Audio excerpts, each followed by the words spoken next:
This is Late Tea Time, the golf betting podcast that finds the best betting value closer to the first shot being struck than anyone else. Always gamble responsibly. Visit begambleaware.org for more information.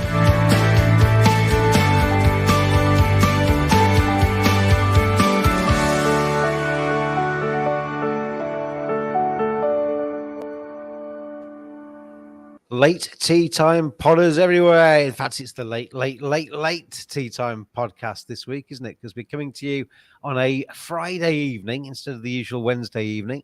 And because we couldn't do Wednesday, and then we decided that we'd come just to you just ahead of the round of 16 of the WGC Dell Technologies match play event. And it's James and Dave with you, as always. DT, how are you? I'm good. It's late, isn't it? But better late than never. Better late than never indeed. Let's update you then, because we've just seen the last of the group stages, haven't we? So the round of 16, we know the draw. And the first match is Scheffler against Poston. Then we got Day against Kuchar, Homer against Hughes, Burns against Cantlay, Horschel against Young, Kitayama against Putnam, Schauffele against Spawn, and Herbert against McIlroy. I watched that drive by McIlroy. Do you see that one? 375 yards. He put it within about 4 feet of the pin on the par 4 the other day. He's playing rather well, isn't he? Yes, he is. So he's in what I would say is the easier half of the draw. If you've got your brackets up there, maybe we can tweet the bracket out so people can see how it falls. But in my eyes, from what we've seen, I think McIlroy has got the easier half. Yes. I think. I mean, I'll give you the prices. Let's look at the round of last 16 in terms of how the bookies see this. Scotty Scheffler, he's the favourite. You can get him at best price of 4s. Rory McIlroy, the aforementioned, he's 11-2 best price. Cameron Young, he's 9s. You've got Patrick Cantlay in there around about the same price, 9s as well. Xander Schauffele's 10s. Max Homer's 10s. Jason Day the same. And as we scroll down through the rest of the 16, Jason Day, as I said, he's around about 10s as well. 20-1 for Sam Burns. Billy Horschel, 22s. You've got Andrew Putnam at 28s. Lucas Herbert is 33s. Matt Kuchar, 33. So is JJ Spawn. JT Poston, he's 40-1. Kurt Kitayama, he's been in good form recently, hasn't he? 40-1 and 50-1 if you fancy Mackenzie Hughes, DT. No, I don't for the last one. I've been number crunching and going through all their scorecards. I saw your tweet earlier. You've been busy, haven't you? To see who's playing well and not so well. So, I mean, it's not an exact science because sometimes holes are conceded, so you're not quite sure, what they would have scored. Yeah.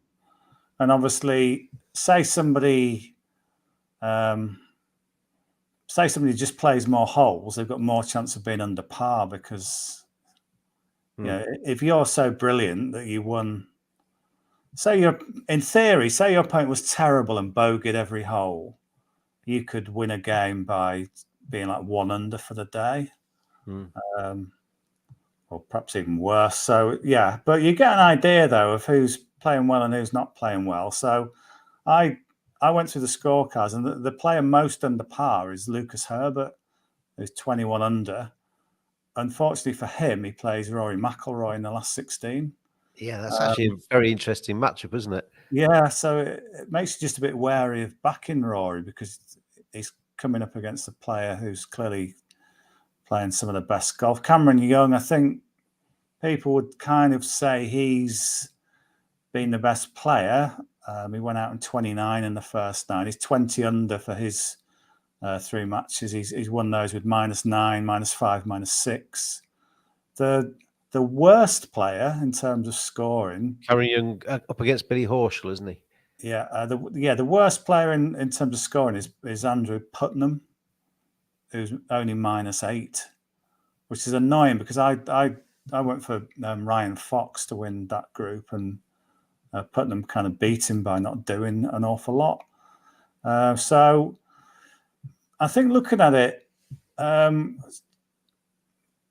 what I'm going to do is go through each of the 8 matches, and then when I think there's a bet, go bet. And then if you've got the Odds Checker open. Yes. I can see some prices now on each match.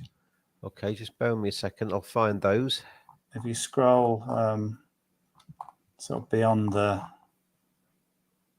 just the winner market, you just go to that home page. You've got Yeah, because all we've got the prices for kind of tournament winner to reach the final, quarterfinal, semi-finals, and then we've got the prices for the actual matches themselves. So That's right.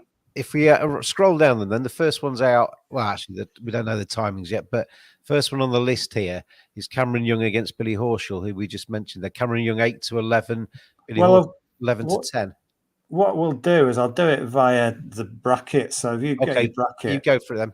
We'll go top left, which is I'll be led by you, DT. Okay, so but if you get ready to click the selection, so Scheffler against JT Post, and Scheffler, I mean, what can you say? He's in amazing form. He is the defending champion. He's good at defending, as we've already seen this year in Phoenix. He's not playing unbelievably well. I've got him down at -14, which is the same as Poston, but let's be honest, Scheffler's going to win that match, isn't he? So 4-9. Click him. He goes in at 4-9. Yeah. What I wouldn't do though is back him to win the tournament at a short price, because if he gets through that game, he's up against Jason Day possibly. Yes. And Jason Day, I'm kind of kicking myself I didn't back him from the start, because he's been hinting at a win of late, and he's won this tournament before. Really good match player. So he's -15 for the week. Matt Kuchar, his opponent, is -11 for the week. Even without that, I'd be picking Day in that, but it just kind of reassures you that Day clearly is playing some good golf. So click Day. Click Jason Day 8-15. Yeah. Then we've got Max Homer against Mackenzie Hughes. Hughes is 11 under so far. Max Homer, well, he's only 6 under, but he's only played twice. He got a walkover. Okay. He had an ill opponent, so he Matsuyama, I think he should have been playing, so he didn't have to play that. So he's only -6, but you can't rate him so far. But I don't know, -6 in those first 2 games is nothing special. He won one game being 1 under par. So that's a game I'm just sort of ignoring. I don't know. Homer, you'd probably go, wouldn't you? But Hughes, yeah, he might pip him, but I've no great handle on that one. And then the bottom one is Sam Burns against Patrick Cantlay. Sam Burns -13 for the week. Patrick Cantlay -17. So Cantlay's clearly playing some good golf. The slight worry though is his scoring's got like worse each day. So he's got -7, -6, -4, whereas Burns shot -6 on day 3. Both excellent players. I think I heard Burns has got the best putting stats this week. Paul McGinley, I think, said it in commentary. Might not be true. So I will ignore that one. Okay. Probably Cantlay, but I'll ignore that one. So that's the top half sorted out, isn't it? Yeah. And then we go on to the bottom half. Then with So just that top half. Then you see, I think Scheffler could win it, Day could win it, and one of Cantlay and Burns could win it. So there's too many possible winners there. So no outright play there. Okay. And then as you say, we go into the other half, the right-hand side of the bracket. And we've got Billy Horschel against Cameron Young. Horschel, obviously, he won it a couple of years ago. I was on him that year, so that happy memories from him.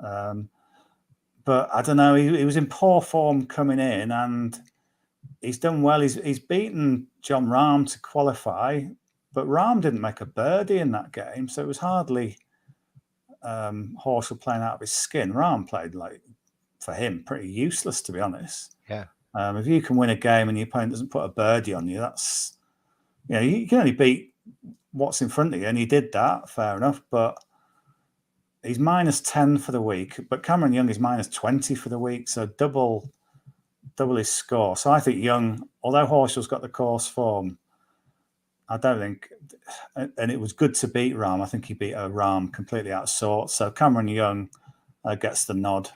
So we're clicking on Cameron Young, are we? Clicking on Cameron Young, yeah. He's 8-11 to win that one. Billy Horschel 11-10. Yeah, happy with that.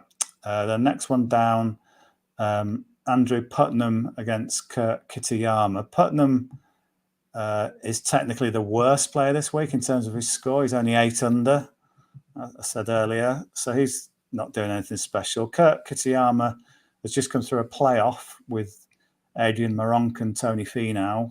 He won that with a nice putt. He's -17 for the week. That's one of the better scores of the week. Yeah. So I'm not sure if he can win the whole thing. And the problem he's got then, if he wins that, then he runs into Cameron Young. So that's a problem. But I think he can win that match. He's been playing well, hasn't he, Kurt Kitayama? Just recently? Yeah, he has. Yeah, he won on the Florida swing. So he's got a lot of confidence. Saw him interviewed. He sounded confident. So, yeah, take him to win that game. Right, he goes in there. He's 5-6 to win that matchup. Yeah. Then you've got in the bottom quarter, Xander Schauffele against JJ Spawn. Schauffele, you'd expect to win that one. He's done what people expect him to do so far. He was the seed. He's -15 for the week, but so's JJ Spawn. Just looks one of the trappy ones, that one, that you think Schauffele, but Spawn, I don't know. It's sometimes you get these sort of lower key players on this course. It's a short course who quite like it, and he won all 3 matches. Spawn, leave alone. We'll leave that one alone. Don't quite trust it. And then you've got the final game, Lucas Herbert against McIlroy. I said Herbert's got the best score so far, 21 under. McIlroy 17 under. So McIlroy's, he's hitting it a mile, as you saw with that clip. His putter, that's the sort of slight issue. He held a couple of good ones today, but missed a couple of easy ones as well. What are the odds on that game? I bet it's short, isn't it? McIlroy, Lucas Herbert is 15-8. Rory McIlroy's 2-5. You see, I wouldn't want to put Herbert in and potentially wreck an ACCA by trying to be too smart. But if anybody wanted to just back Herbert in a single at 15-8, I'd say maybe have a go there. Or the other option would be to back Herbert outright. And what's his price? Have you got that? 33s, is he? Yeah. Yeah. Because that price is basically because he's playing McIlroy, isn't it? And he's expected to lose. And then he would run into Schauffele or Spawn, beat that, and then he's going to play one of Horschel, Young, Putnam and Kitayama, which is a tough, but it's not Schauffele, it's not Day, and it's not Cantley or Burns. So I don't know. In terms of the ACCA, what have we got? Four. Yeah, we've got a 4-fold, but basically your selections at the moment: Cam Young 8-11, Jason Day 8-15, Kurt Kitayama's 5-6, and Scotty Scheffler at 4-9. You stick those 4 into an ACCA. The best price is with Bet365, and that's 6.55 to 1. Yeah, so 13-2. Yeah, so we'll leave. So we'll put that up as a bet. Okay. I don't want to add to it and kind of try and get it too high and then risk someone blowing it like Herbert. So we'll do that one. We'll play Herbert on the outrights, just as a bit of a price play. What, to win the whole thing? Well, you can back him each way, can't you? So basically, he needs to get to the semi-finals. You can get different. You can actually get a price to get to the semi-finals, can't you? There's all sorts of markets available here. But if you take Herbert to win the thing, he's currently, as you say, 33s. Yeah, and that's definitely with 4 places, isn't it? 4 each way places. Yeah. I mean, you could back him to get to the semi-final, and you win your money. But then if they go on and win it, you'd be sort of a bit kicking yourself. Exactly. Yeah. You hadn't gone on, because I think his biggest hurdle is the next one, isn't it? It's McIlroy. Yeah. So if he gets past that, then he will think he can maybe beat anybody. Okay, so Lucas goes on the. Is there anything else then? Would you take anybody else to win it? The other one is Cameron Young. I think he's due a win, but sometimes you've seen down the years in this event, perhaps more so when it was in California, where guys who just didn't win, they somehow found it easier to get over the line in match play. So he's not won yet. I mean, he's been brilliant, hasn't he? He's been brilliant in the majors. He went close in the Open Championship.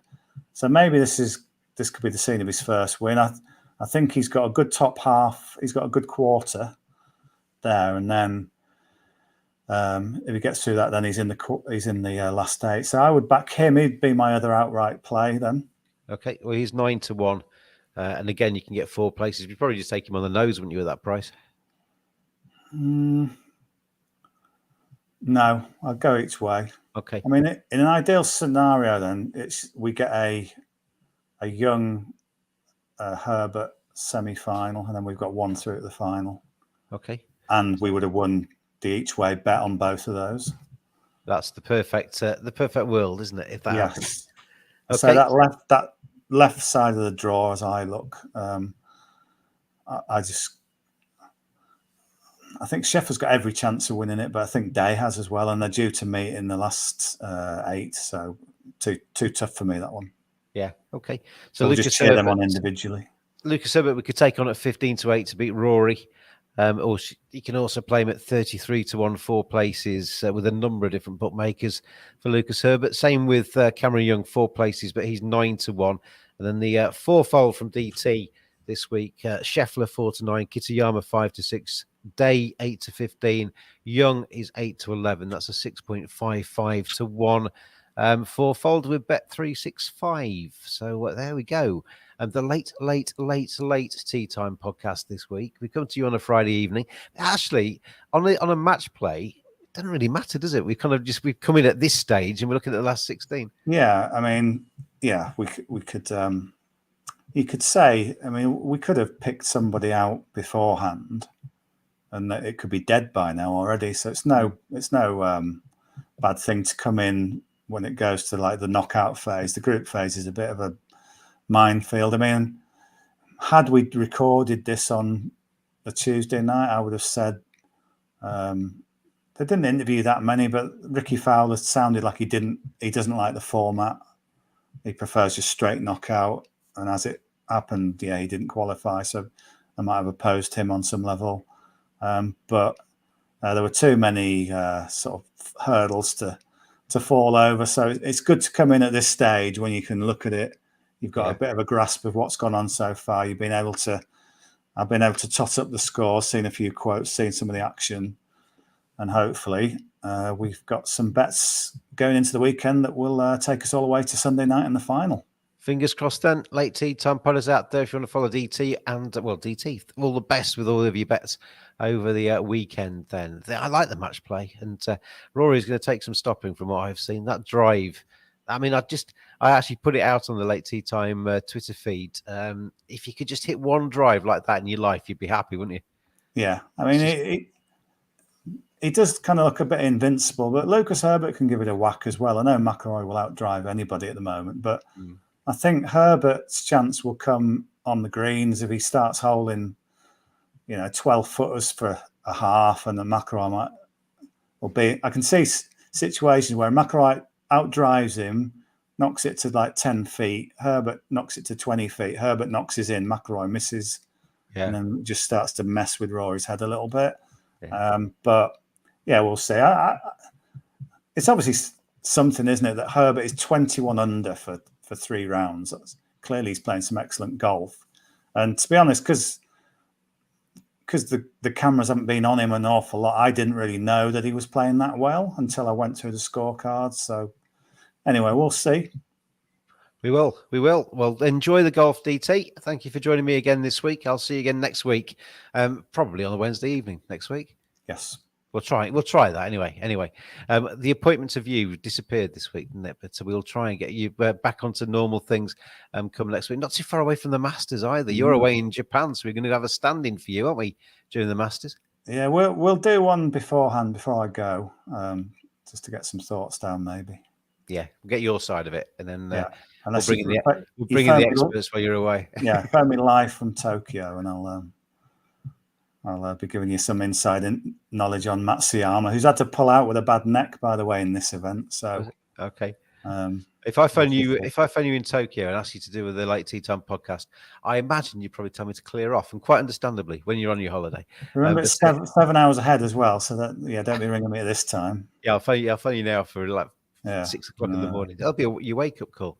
Anyway, we need to finish this at some stage. It's late in the UK today. Coming up to 20 past 11. If you're listening on the more traditional podcast, you can listen to it any time. Good luck with all your bets. Gamble responsibly. This has been a sports broadcast media production. And we'll, as I say, we'll hopefully be with you around about the same time next week. Cheers all.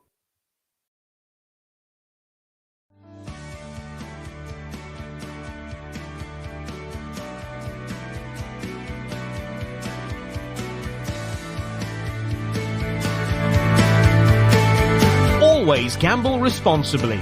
Visit begambleaware.org for more information.